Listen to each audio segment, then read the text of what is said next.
5h10 sur Europe 1. Alexandre Lemaire. La revue de presse internationale avec les correspondants d'Europe 1. Nous partons d'abord en Turquie. Bonjour Maud Blaret. Bonjour. Vous êtes à Istanbul pour Europe 1. De quoi parlent les médias turcs ce matin ?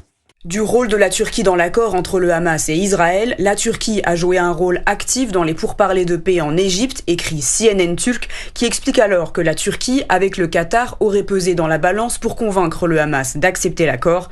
Sur TRT World, les compliments du président américain à son homologue turc sont mis en avant. Le président Erdogan était impliqué personnellement, alors je veux exprimer mon immense gratitude, a déclaré Donald Trump. Présent au sommet sur Gaza en Égypte, Recep Tayyip Erdogan est l'un des participants à s'être opposé à la présence du Premier ministre israélien, souligne NTV. Ce dernier n'est finalement pas venu. La BBC Turkcé rappelle aussi que le président turc a exprimé son souhait de participer à la surveillance de la mise en place de l'accord sur le terrain. Nous partons maintenant en Argentine. Flora Genoux, vous êtes à Buenos Aires pour Europe 1. À la une de la presse chez vous en Argentine. L'étonnant sauvetage économique des États-Unis. L'Argentine va bénéficier d'une ligne d'échange de devises à hauteur de 20 milliards de dollars, rappelle Infobae.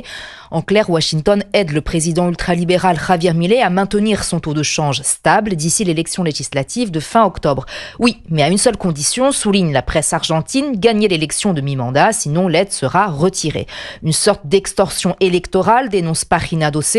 Selon le journal La Nación, Trump s'immisce dans la politique intérieure argentine sans demander permission.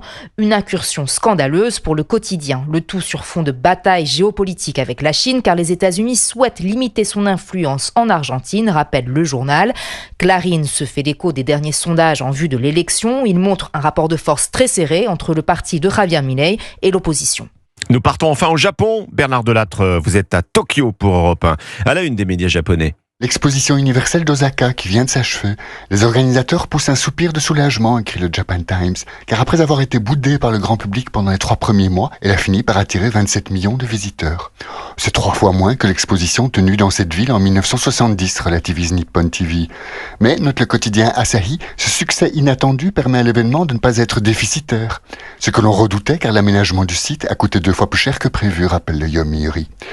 Le bouche à oreille positif des réseaux sociaux a balayé les critiques de la presse, se réjouit le quotidien nationaliste Sankei, qui salue une exposition admirable. Ce n'est pas l'avis du journal de gauche Mainichi.